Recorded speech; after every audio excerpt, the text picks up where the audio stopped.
So I'll say it again just to emphasize and bring our attention back here, because this verse of Lama Tsongkhapa's is so vivid for describing our situation in cyclic existence. Where he says, swept by the current of the four powerful rivers, tied by the strong bonds of karma that are so hard to undo, caught in the iron net of self-grasping egoism, completely enveloped by the darkness of ignorance, then born and reborn in boundless cyclic existence, unceasingly tormented by the three sufferings. And by thinking of all mother sentient beings in this condition, generate the supreme altruistic intention. And so these four rivers of ignorance, our sensual desire, our craving for rebirth, our wrong views, it's all part of that network. Our karma that we're tied up and bound by. The darkness of ignorance that, as in his example, Khensur Jampa Tegchak says, bad enough you get thrown into a river tied up like that in the daytime. But then it's dark too.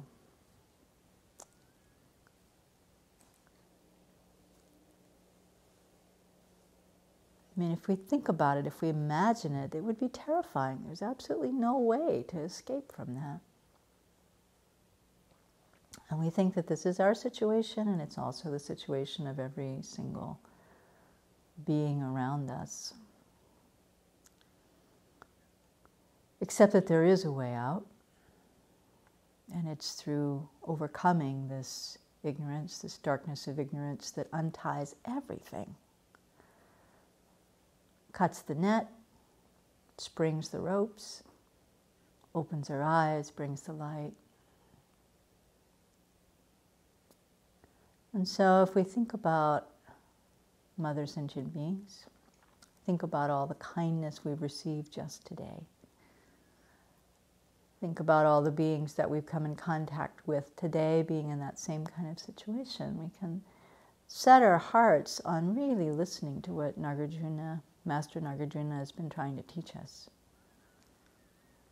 about how to achieve this higher status, higher rebirth, a series of upper rebirths so that we can cultivate this wisdom that overcomes all this.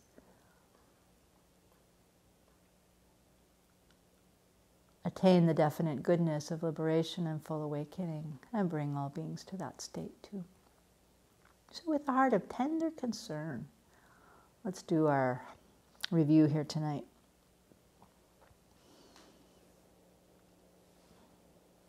And determine ourselves to be free, and to free all others as well.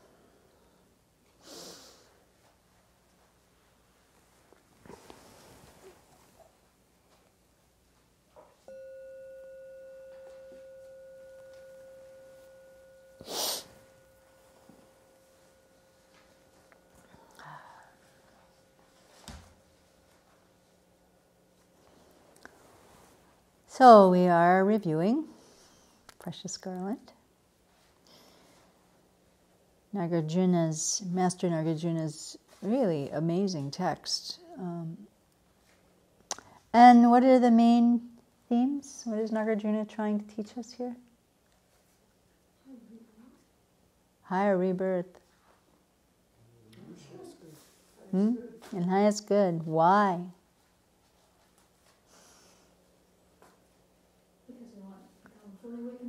Yeah, so we become fully awakened Buddhas. I turned a little bit to Jeffrey Hopkins. It's quite a beautiful introduction to his translation of this text. And so I have some quotes from him, but one of the things he says is that high status serves as the foundation for definite goodness, in the sense that through gaining a favorable lifetime endowed with the prerequisites for continued practice, wisdom becomes possible. And then wisdom is the very thing that frees us from that whole iron net of self-grasping egoism, the forces of those four rivers, the darkness of ignorance. And ignorance is what keeps us trapped. And it's that same ignorance that prevents us from seeing how bad it is to be in samsara. So in this text, we covered a lot last week, and we'll redo a little bit of what we covered last week because the way Venerable's questions are worded, they kind of interweave between the various verses. So we'll look again at what this higher status, especially this week, is all about, and how that leads to that definite goodness of liberation and full awakening. So last week we covered faith and wisdom, and so this week we're doing verses 4 through 10 for sure, and maybe we'll get further along than that, up to verse 13. Do people have their text with them? Yeah? I thought it would be nice to actually just read those verses out loud together. If enough people have them. Do you need to scroll between verses? Okay, let's try it that way. So we start with verse 4. Here we maintain that upper rebirth is happiness and highest good is liberation. In brief, the method for attaining them is summarized as faith and wisdom. Because one has faith, one partakes of the Dharma. Because one has wisdom, one truly understands. Of these two, wisdom is the foremost, but faith must come first. Do I have a different translation? No, she needs to know verse number. First, 4, verse 4. So now we're on verse 6. One who does not neglect the Dharma through desire, anger, fear, or confusion should be known as one with faith, a supreme vessel of the highest good. A wise person is one who, having accurately analyzed all actions of the body, speech, and mind, always acts for the benefit of self and others. Refraining from killing and from stealing, not engaging in adultery, restraining from lying, divisive speech, harsh words, and idle talk, abandoning covetousness, malice, and nihilistic views. These are the 10 bright paths of action. The 10 gloomy ones are the opposite. In brief, Dharma consists of not taking intoxicants, maintaining a proper livelihood, abandoning harm, honoring the worthy, and cultivating love. Yeah, just 4 through 10. Being respectfully generous. Ah, it's not in my copy here. I copied it wrong. Good, because part of the reason for reading these is that the answers of the questions are all in the verses. Did anybody else notice that? Yeah, it's there. It's all right there.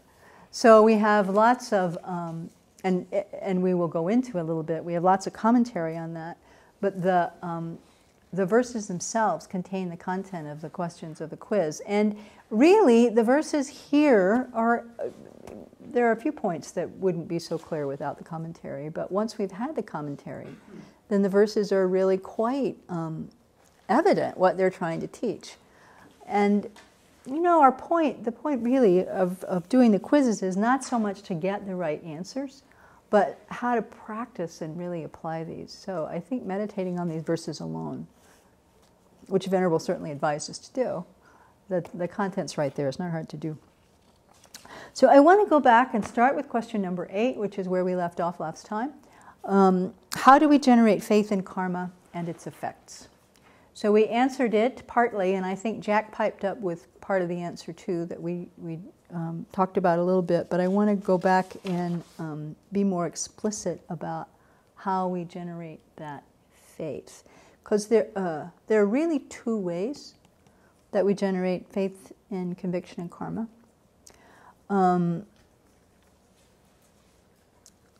And the first way that's given is not the first way that comes to my mind, but it's this formula for how you test the scripture. Right? So first, you ask the question, does the scripture present obvious phenomena, like the things that we can know with our senses by direct perception? Does it present that accurately? Secondly, is the presentation of slightly obscure phenomena, like subtle impermanence, for example, or emptiness, which we can know through inference, through reasoning and inference, does it present that correctly? And then the third one is that in its presentation of explicit and implied meanings, are there contradictions? Or are there contradictions where it says in one place in the sutra it might say one thing and then later something else? Are there contradictions in that way? And if we don't find those, so we analyze the text. If we don't find those, then we can rely on that as an authentic authority, right? Or authoritative scripture. The second way, which is the way that makes more sense to me because I don't have that kind of an analytical mind and we don't necessarily have access to those scriptures so directly anyway, is to rely on what we already know about have already authenticated for ourselves about the Buddha as a reliable source. Right? So the Buddha taught karma. When we think about the other ways of the Buddha's, other things that the Buddha has taught that we have relied on, that do make sense to us, like, for example, our situation in cyclic existence. We think about that, we think, well, yeah, that was pretty accurate, his description of that. When we've examined other teachings that are easier to experience, easier to understand, then our confidence in the Buddha's teaching on karma grows, right? So does that make sense to people? You know, he talks about the afflictions, things like that, how difficult they are, and also even we apply the antidotes that the Buddha taught. We say, oh, well, this actually it works. Then our confidence in the Buddha grows. So our confidence in understanding karma grows, right? So in general, do people feel like they have conviction in karma, in the law of karma? I understand it, but my behavior doesn't portray it. Yeah, you know, Venerable at some other teaching at one time, she said, we all say we believe in karma, but how much do we act like we believe in karma? Yeah. My belief in it is, and my faith in it is based on my limited belief in it, in limited understanding of it. Like, I understand that virtuous activities bring good, happiness, and non-virtuous activities bring suffering. And so there's understanding on that level where I know that the very detailed workings of it are extremely obscure. Yeah. So understanding kind of in the general way that virtuous action brings virtuous or positive results. Not virtuous, but positive, happy results, pleasurable results. And the opposite is also true, but the details and the intricacies, we don't know. We can't know. Right, and so I don't always have as much faith in that. It's like when they describe the details of what things bring. Oh, you mean like later in the chapter where they say short life comes from killing, or however that goes, like that? If you steal, then you later be stolen from, kind of thing. My experience is if you steal, the result is that people don't trust you anymore. Yeah, that's the immediate result. Yeah. The immediate result if you steal is that people don't trust you anymore. Is the result of karma, the long-term result, that you will be stolen from, for example, is one of the results. That's harder to grasp. Is that what you're saying? Or harder It is, and so, Yeah. and so I'm using both these, some Yeah. that I can understand and some that I just have to take Buddha's word. Yeah, I think that's a good point, Venerable Losong, because when we think about our faith in karma, I mean, the more I looked at this particular section, it's like, wow, this thing about faith is absolutely fundamental. This thing about faith in karma is fundamental, because he's laying out here over and over in deep ways how it is that we achieve a good rebirth that will put us on the path towards this highest good. How do we do that? We refrain from destructive actions and we engage in specific virtuous actions. But if we're just going through our day, la la la la la la la, yeah, I believe in karma, and restraining from negative actions, some of them is not so easy. So, something about really deepening our faith and our understanding, and I think it has to do also with our faith and understanding in the long-term view. That the appearances of this life being very vivid, it's easy to see, yeah, I steal here today and people around me don't trust me. That's this life. I will not have resources to practice in the future. What future? Kind of like that. So, yeah. Someone online is saying, you need wisdom to support initial faith in karma. Because? Because you keep typing. Uh-huh. I'll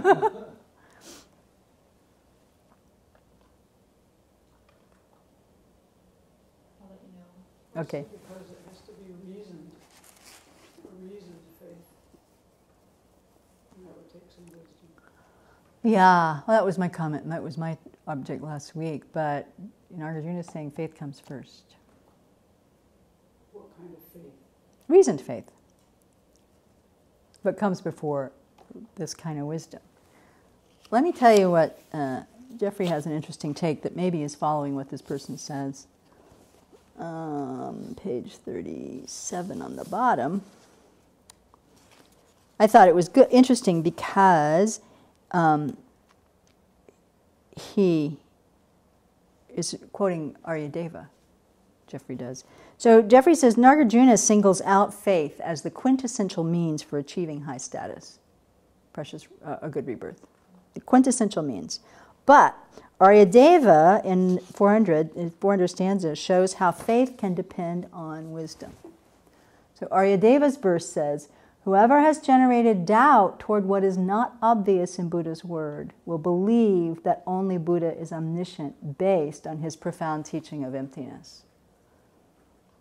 So Aryadeva's point is that the Buddha is correct with respect to such a profound topic as emptiness, then he must be correct with something less profound but more hidden, such as the minute details of karma and the cause and effect. So if we begin to doubt that, what Aryadeva is saying is that we return to the Buddha's teachings on emptiness, see that these are true. Consequently, through confirming Buddha's teachings of emptiness, a person with doubt about Buddha's teachings concerning achieving specific effects, that person can be reassured and gain belief. Right? So it's true that those two things work with each other. But here he's emphasizing, yeah. So the author has responded, Saying? Because faith without wisdom is blind faith. But I think it depends on what you mean by wisdom. Faith without reasoning is for sure. If we are using wisdom to refer to an understanding or penetrating ignorance, we can have faith before we have that wisdom, right? Am I right or no? I mean, is that true? Wisdom realizing emptiness. Is not the only wisdom. No, the wisdom of hearing, the wisdom of reflecting, those kinds of wisdoms help us generate faith. It's true. So, are we saying that wisdom comes before faith?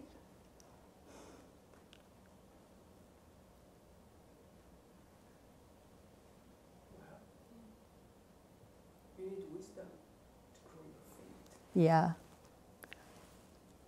Due to having faith, one relies on the practices. Due to having wisdom, one truly knows.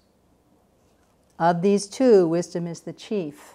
Faith is the prerequisite. That's what Nagarjuna says. And here the commentary says it's the wisdom realizing emptiness. That's the principal cause for liberation. That's the wisdom we're talking about. But before we can generate that wisdom, we have to have this series of upper rebirths. We need to create good karma to do that. In order to do that, we need to develop faith in karma and its effects. And so that's what leads us forwards. So there's also a phrase that Venerable said, when different sentient beings have sharp faculties, they become suitable for realizing emptiness. They will hear the teachings on emptiness, they'll be able to practice them and have the wisdom that realizes emptiness and then attain liberation of full awakening. So that takes us to question number 9. What does it mean for someone to have sharp faculties or modest faculties? And is the path different? Another question. Yeah. I'm thinking about what Geshe Sopa says about when we first start practicing. Mm-hmm. He talks about taking refuge and then examining causality, Mm-hmm. examining karma and causality. And so I think that there's a lot of different kinds of wisdom, and I don't think anyone's wrong in what we're saying here. Mm-hmm. Actually, I think everyone's kind of right in what they're saying. Yeah, I agree. Everything that's been said seems right to me. Yeah. But it doesn't seem to, in my mind, discern that there's different kind of wisdoms in that. So if you examine causality and actions and their effects in particular, and then you start looking at your life, you do develop some kind of confidence or conviction in this because you've thought about it, and that is a kind of wisdom. You know, there is some kind of wisdom in that. It's not the wisdom realizing emptiness, but unless you had enough conviction to bother, you wouldn't continue. So in that, you've developed some kind of, there is faith, there is confidence, there's conviction, and you have to base it on looking at your life for what you can see. And there's a lot that we can see. We have even expressions around this, the boomerang effect, and Right. what comes around goes around. So, so I think maybe reasoned faith is a good I think reason, way to yeah, say it, reasoned because faith. And that, when we talk about reasoning, we're talking about knowledge and wisdom. We're not talking about the wisdom that realizes emptiness necessarily. No. I totally support that too. And you're right, there's no right or wrong here. However, the text is talking about a particular kind of emptiness, wisdom, Right. the wisdom that realizes emptiness, yeah. Another person online has just written, I think the catch here is that by faith we mean confidence.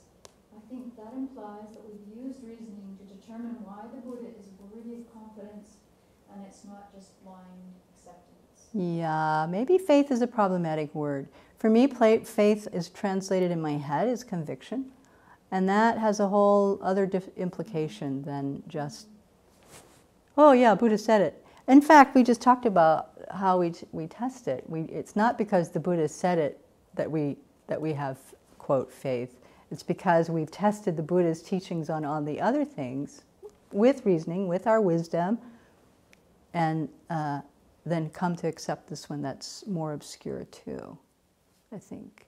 Yeah?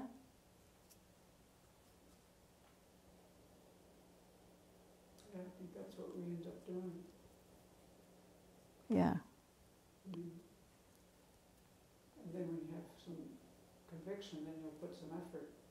Right.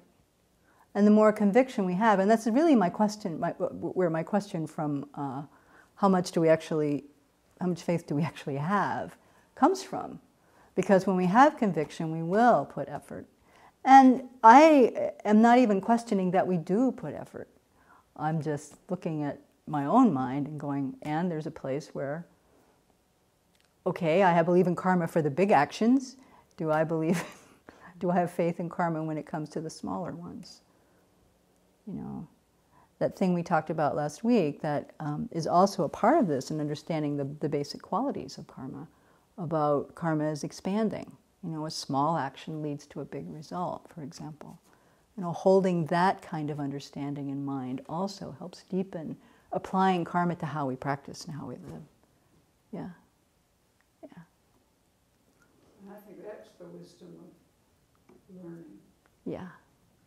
And then we take it and, you know, apply it and like, that might be the case. Maybe I should think about this before I do something. Right. And it starts with the wisdom of hearing. So we have to have the wisdom of hearing and learning or thinking too. You're right. Yeah. And if we can go on to question 9. What does it mean for someone to have sharp faculties? A very sharp faculty student might be able to just go for it. So, what does it mean for someone to have sharp faculties? Huh? What? Someone who first realizes emptiness and then bodhicitta. It's a person who first realizes emptiness and then bodhicitta. As opposed to? What's this other word called? Modest. Yes, modest was a polite word. They usually say dull. Who first approaches bodhicitta and then emptiness. So a bodhisattva who would do that. Yeah, Yeah, on the bodhisattva path. Mm. Yeah, that's basically that. I actually have a long explanation about it, but maybe that's not necessary. It's interesting that one of the things that Geshe Tashi Tsering talks about in his book on developing bodhicitta is he takes exception to these terms. He says, actually, I think someone who is more reasoned would be a person who would need to be convinced that full awakening was possible before they committed themselves to the whole path. And someone who is more inclined to the feeling side of things, whose compassion was so great that they would develop bodhicitta first. So that's his argument a little bit to softening these terms. And I don't think there's anything, what's the word? I don't think it's meant to denigrate people who develop bodhicitta, right, first. But it is, so it's based on someone who gains a conceptual or inferential realization of emptiness.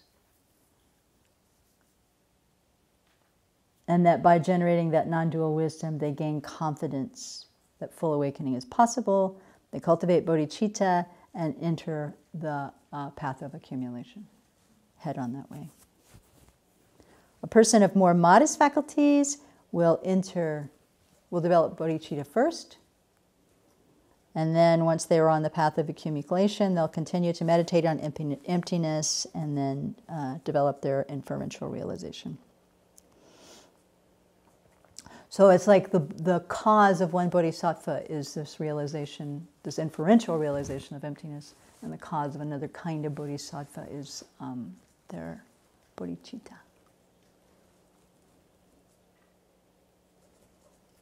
Okay, question 10. Who is a superior vessel for the highest good? Someone who does not neglect or transgress religious practices. Yes. One who has faith. That's what it says in verse 6. It says all of that. Yep, it says all of that in the verse. It's right there. One who does not neglect the Dharma through desire, anger, fear, or confusion should be known as one with faith, a supreme vessel of the highest good. So again, we're looking at karma. One who does not neglect the Dharma is someone who does not transgress virtuous practices by being compelled by desire, anger, fear, or confusion. These 4 afflictions. So in her teaching, Venerable had us make some examples about how we might do that, which I thought would be useful to apply. So take the non-virtue of stealing, for example, since it already came up. How would stealing motivated by partiality, like is that possible? Partiality attachment? What does that look like? What's an example of that? I know people that steal. They won't steal from their friends, and they'll steal from corporations. That's partiality. They'll steal from corporations, but not from their friends. Yeah. Hopefully. What about stealing out of anger? What's an example? People who are quite poor and they're very jealous of people with fancy cars, and so just jump in and take a car. So so people who are really poor, like cars, are jealous of people with nice cars, and so out of anger, that jealousy, take the car. Yeah, it's a good example. The people I was referring to are angry at corporations. Anger at corporations. Yeah. Taking something from work because you feel like you've been slighted. Yeah, taking something from work because you feel like you've been slighted. I was thinking of walking out on a restaurant bill because your waiter was not so good. I've done it. And what about stealing out of fear?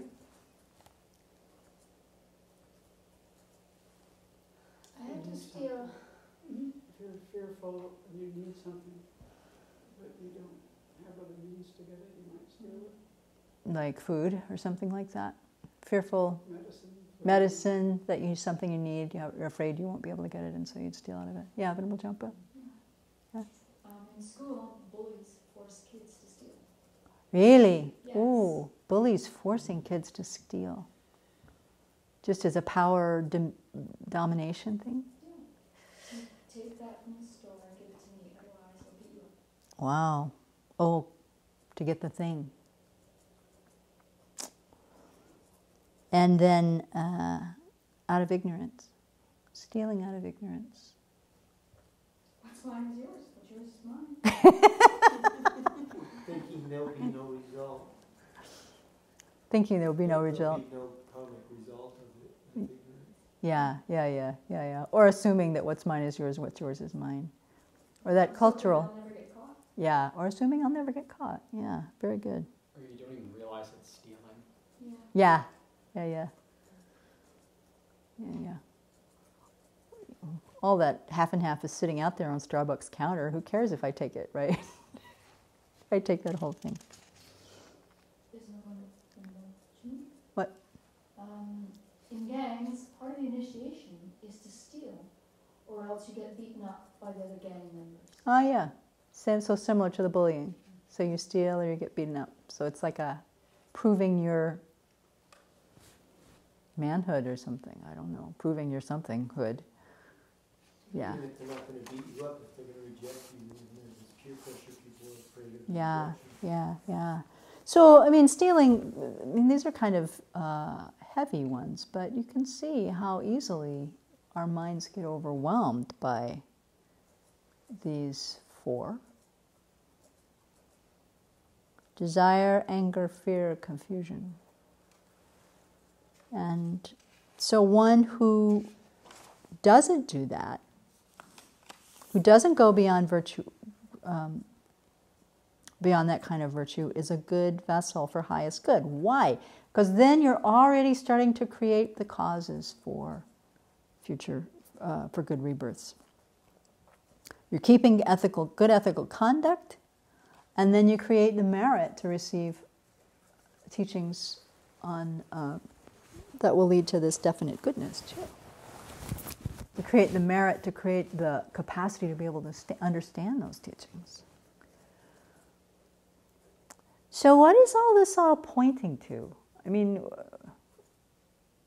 What I see is how fundamental, when we talk about ethical conduct being the basis of the path, Nagarjuna is really giving us the planks Oh, bored by bored. And that's the first cause of having a precious human rebirth, which we need. So question 11 then, what qualities does a person with wisdom have? Having accurately analyzed all actions of body, speech, and mind, always acts for the benefit of self and others. Verse 7. Having accurately analyzed all actions of the body, speech, and mind, always acts for the benefit of self and others. So I also pulled a bit from Gyaltsen Chögyam Rinpoche's teachings on this text. He taught from the same commentary that Khensur Tekchuk did. And Rinpoche said, a wise person carefully scrutinizes all actions they engage in, as to whether they are virtuous, non-virtuous, or neutral. They abandon non-virtuous and neutral actions and strive to engage in virtue, and they dedicate it for unexcelled highest awakening. This is done to benefit self and others, and dedicating the merit towards all sentient beings. So there's a few steps in there. A wise person is scrutinizing, analyzing, checking, redirecting if we're not on target, and then dedicating the merit. Dedicating the merit for full awakening and for all sentient beings. So it's a good outline for how to really focus our ethical conduct towards this highest good.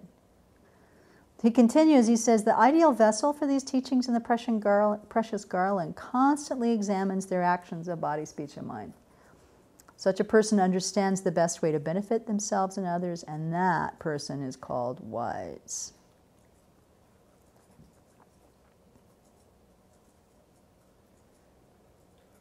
It seems like in verse 6 and verse 7, in verse 6, somebody is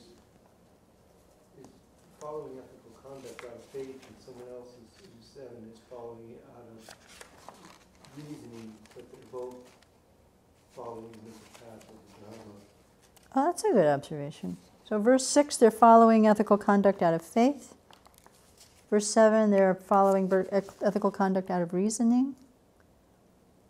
And that both points you towards the path, right? Whatever gets you on the bus.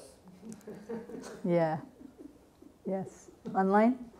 Online, another person has written, a wise person always acts with the 4 establishments of mindfulness in mind.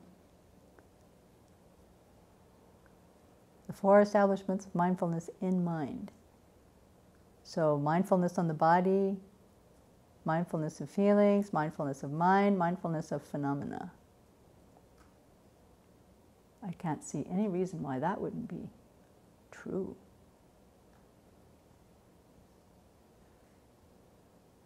Yeah. Which goes on to the next question.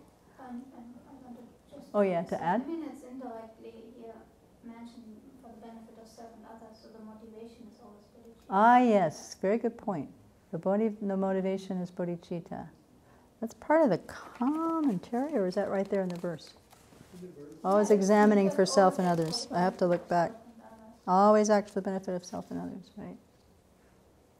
Right. So with a clear motivation as to why they're doing it.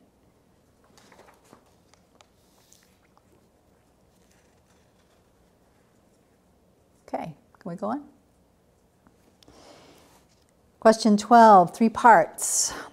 What are the 10 non-virtuous paths of action? One minute, Sure. not killing, Uh-huh. not stealing. Non-virtuous paths of action. The opposite of saving lives. No. What's not? What are the non-virtuous ones? Thank you. Yeah. Killing. Oh, okay. Killing, Yeah. stealing, Stealing. unwise or unkind sexual conduct. Yeah. Lying, Yes. Lying. divisive speech, Yes. harsh speech, Divisive speech, harsh speech, idle talk, idle talk.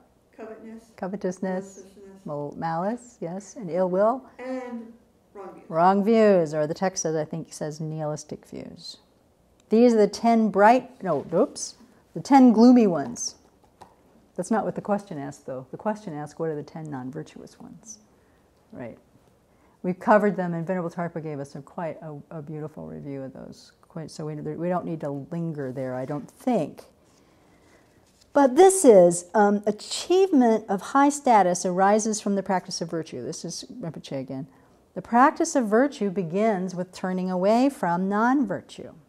So we have to understand what non-virtue is. So we need to know these. We need to know them frontwards and backwards, actually. Because this is what we are turning away from, really, at the base. Then comes the question, what are the parts that make an action complete?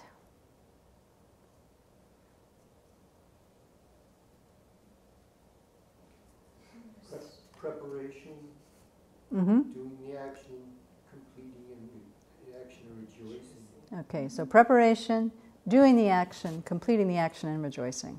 And what does preparation entail? Intention. Intention, And the object. identifying the object, and Affliction. affliction has to be present. So what does it mean to be a complete action? It's a complete action. Does that mean that it will be a throwing karma and Yeah. result in another rebirth? If it's a complete action, then all four, results, 3 or 4, depending, results of karma all the 4 results come from that action. So that's a complete one. So let's take that apart just a little bit. We won't take a whole lot of time with this, but yeah, of the parts, all the different parts. So what does that mean? Preparation, correctly identify. Let's take, which one we haven't done? Harsh speech. Correctly identifying the object. I see person A over there doing something that I don't approve of. I get angry, it's an affliction. I get angry, the affliction arises. And I'm angry at that person, so I correctly identify that. I'm angry at that person, I've correctly identified that person.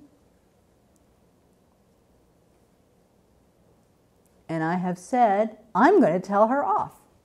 Yeah. I have the intention. Or at least you have it in your mind. I have it in my mind. To myself, I think, I'm going to say that. It might be a very quick thought, but we don't do anything without intention, so we have that intention to do the act. Mm-hmm.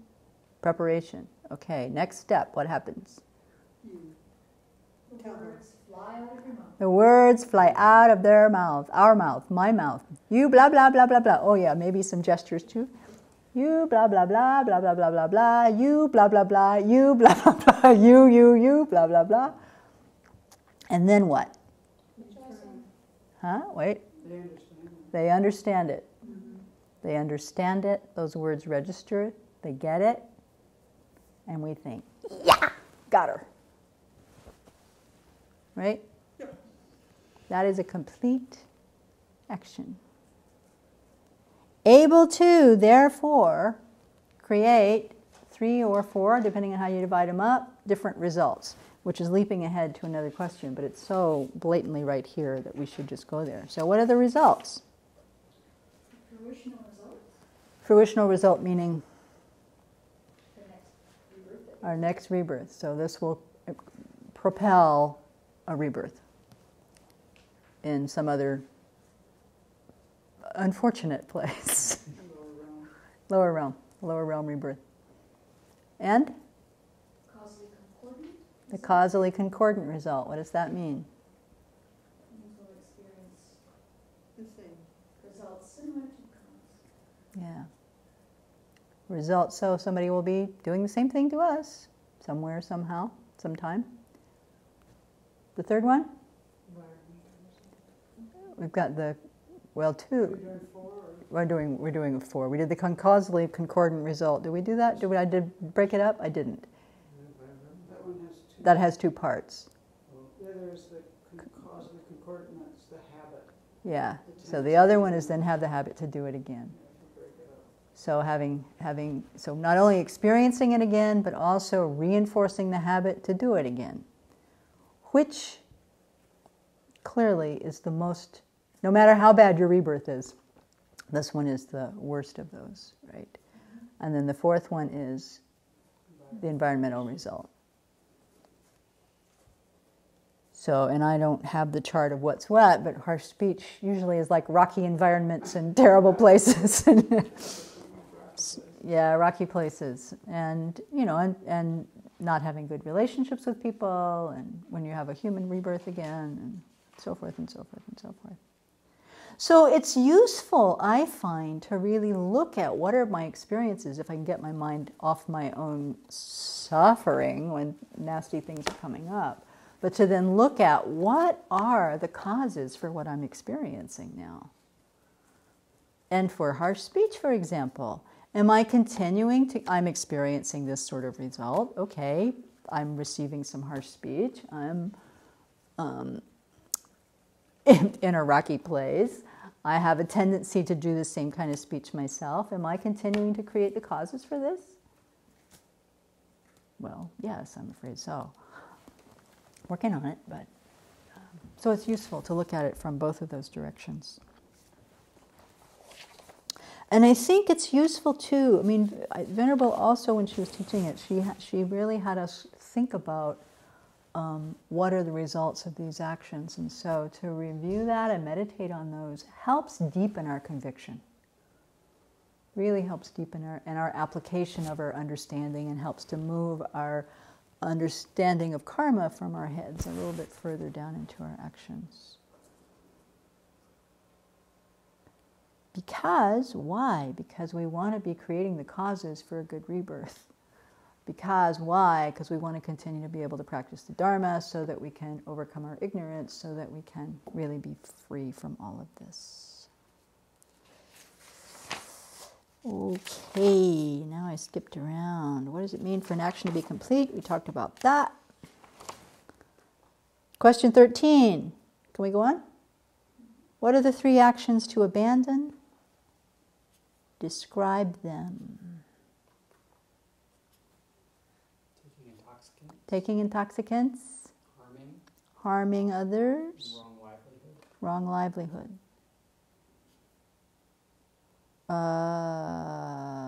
Wrong livelihood. What's the other word? Yeah, wrong livelihoods. There's another word for it. I can't remember what it is. Are they self-evident, the taking of intoxicants? Like why?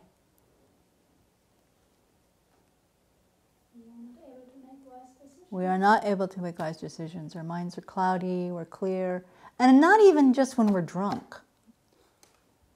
If we're also in the habit of taking intoxicants, our minds aren't clear when we're sober too. And if we're in the habit of taking intoxicants, how much of our life is around that craving, that lifestyle? Quite a lot. Quite a lot, quite a lot. So this certainly undermines our ethical practice. What does non-harming entail? Avoiding physically or verbally humiliating people, embarrassing them, feel inadequate, just having a motivation to harm. Yeah. And then the wrong livelihoods, there's a whole question on that, so we'll get to that in a minute. But what about wrong livelihoods for lay people? What's a wrong livelihood to avoid? For example, producing things that are harming. Making guns? Yeah, making guns maybe, producing things that harm. Yeah. Not cheating others, lying. Being a butcher. Being a butcher, not killing others, right? Bartender. Or bartender, not serving alcohol to others, yes. Yes. stewardess. Yeah, I know. Yeah. Yeah. Yeah. Flight attendants have that problem. So a couple of people have written, not butcher, fisherman. Yeah. Joseph Chudra Rinpoche said, these 13 are called the dharmas to be turned away from or to be abandoned. And by avoiding them, this alone, this too is virtue. So we have that reinforced, that what we didn't cover, we covered it last week, that just doing the opposite of the 10 non-virtuous paths of action is virtuous. Refraining from them is virtuous also. So that's all creating virtue. And then there was something I also had here from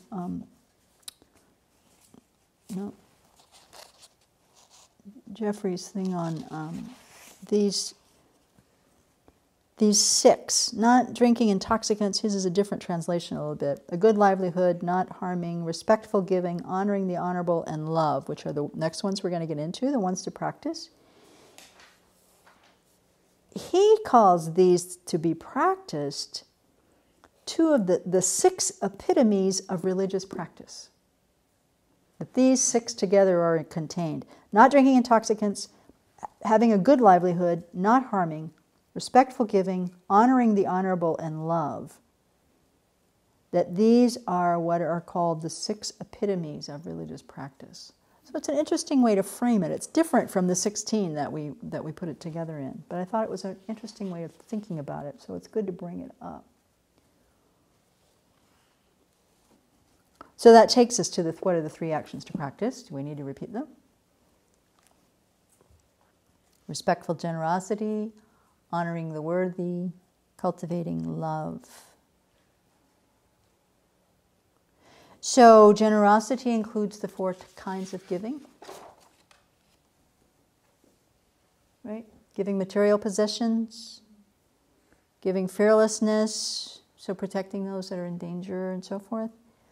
Giving love, support, encouragement, and then giving the Dharma, which entails teachings, sharing the Dharma, said to be the highest form of generosity. Honoring the worthy is what? Showing respect for those who are superior to us in virtuous qualities. Being Who would that be? respectful to our teacher. Being respectful to our teacher. It can also be those who have more knowledge. Those with more, yeah. Holy beings. Holy beings, yeah. Honoring those worthy of respect. And love? What all is included in that? Equanimity, compassion, sympathetic joy. Now, of these 6, well, let's just go with these 3. Which of these are easier for you and which are more challenging?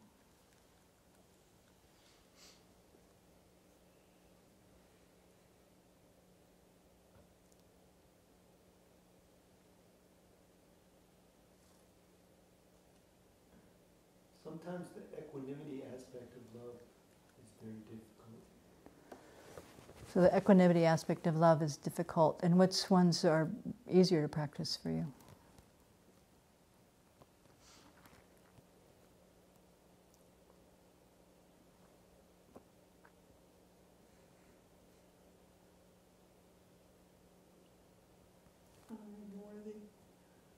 Honoring the worthy, those worthy of honoring, is easy. Is that true for everybody? I think everybody is their own individual, unique person and have their own individual, unique yeses and nos. Yeah. Well, I'm asking if that's universal because when Venerable taught it, she pointed out that was the one that we have the most difficulty with as Westerners. But I think you've got a training that actually might set you up for having a mind able to do that more readily. Yeah. Yeah. I think that might be the easiest for me too, actually. Honoring those worthy of honor. Yeah, because or respect. You feel it, and it comes up. I think when there's afflictions running in the mind, I think so too. And there are afflictions running in the mind, they're all difficult. And then I don't think we always know who's worthy of honoring. I mean, As in someone recognizing? wearing a yellow hat, our teacher's recognizable, but there may be other people that we're blind to their good qualities. Yeah. So not able to see good qualities because we don't see so well, unless the person's wearing the right clothes. Yeah.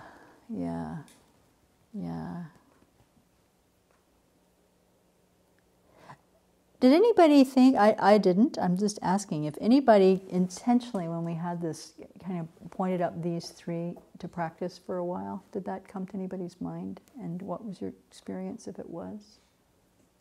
Anybody out there?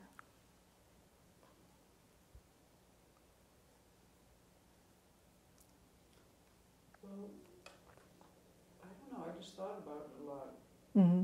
mostly, and I was trying to think about this one because of the comments about honoring the worthy.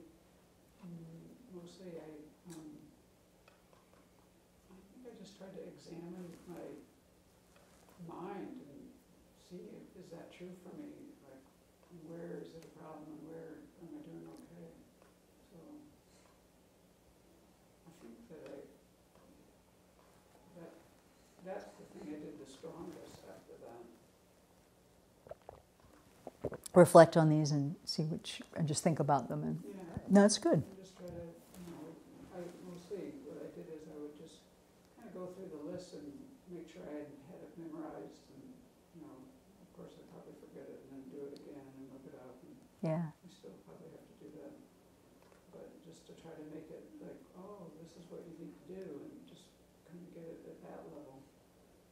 Yeah. Just to have it in my awareness is like, wow, if you want to really get along here, don't just think of the 10, I'm more versed in the 10. Yeah. And so I try to just think about them more and think about why they were important. Yeah, wonderful. So Venerable Tarpa, I don't know if people are hearing her, but spending a lot of time thinking about them, because we are pretty well versed in the 10, if we've been studying for any period of time. But these additional 6, 3 to abandon and 3 to adopt, are something to really, that are worth thinking about. And I think sometimes it's with so many practices, and what do we do, and how do I think about, and what daddy should I do, and what's the lam rim should I do, and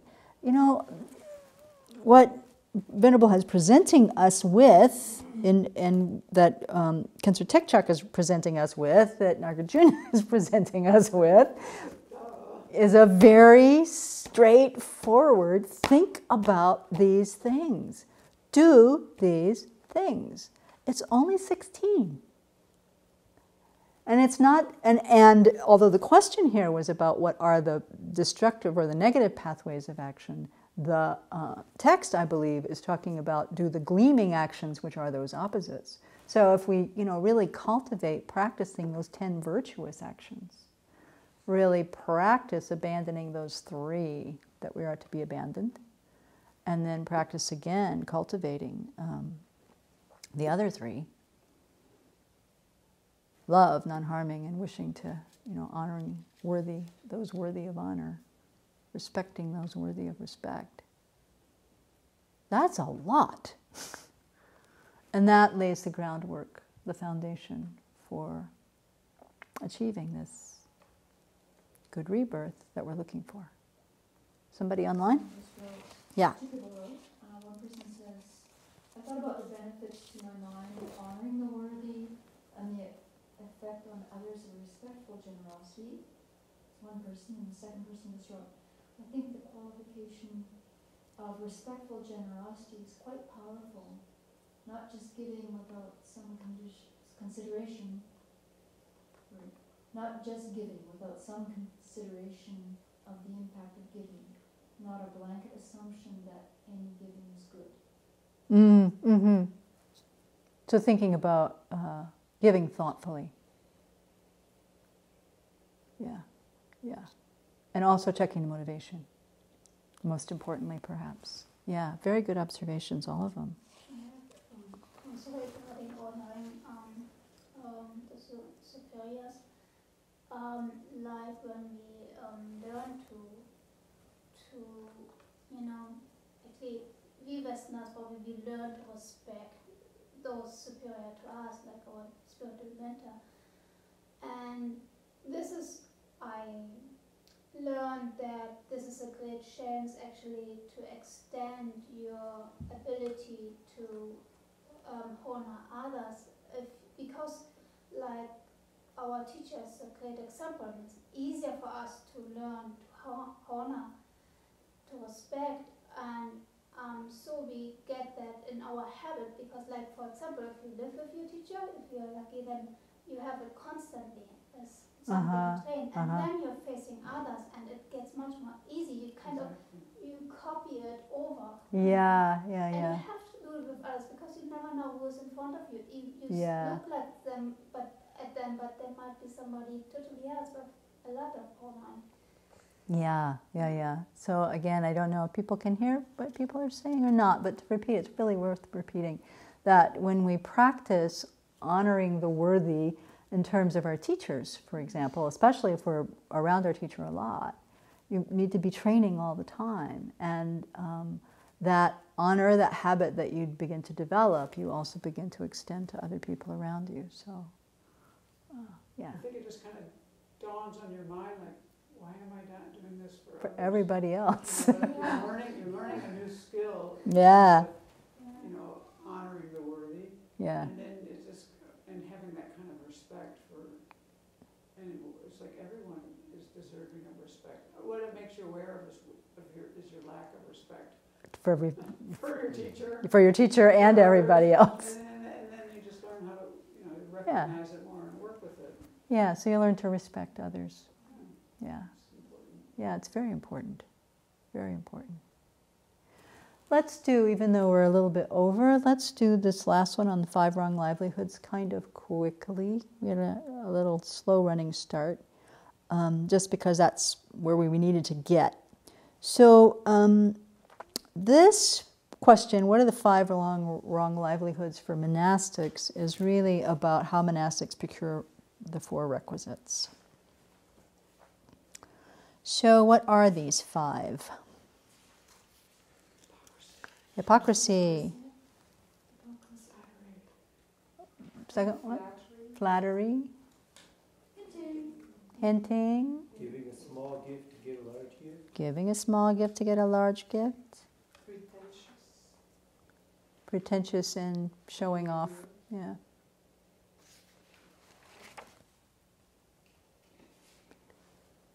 This was a different wording for this one.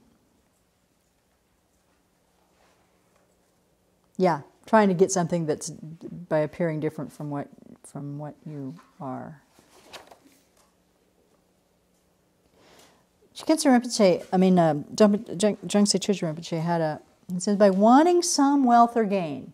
So we have to want this wealth or gain, something. We have the idea, how nice if this person would give it to me. Or how nice if this person would serve me. So we have a motivation to get something. We identify an object, we want that person to do it, and then we have the thought, I'll induce them to do that. So whether it's conscious or not, we can have many little unconscious motivations going sometimes. So it's something to be really watchful of. And then Venerable asked, do you ever go in the direction of procuring requisites through these? Yeah. I think that I don't find that I hint, but I find that the thought comes up. Yeah. I mean, luckily it doesn't come out of the mouth, but you just kind of like, you're kind of like, well, how do I deal with this? Yeah. Oh, you're a good hand, because it's just, I think it's true that we really were raised with that. Yeah, so the thought comes up, whether you even actually, and so watching it is fantastic. And it's true that we were raised with this kind of, well, you wouldn't flat out ask your aunt for a new sweater, but you could hint for it. And then here we are in a position again where we're not buying our own. How do you get it? Right.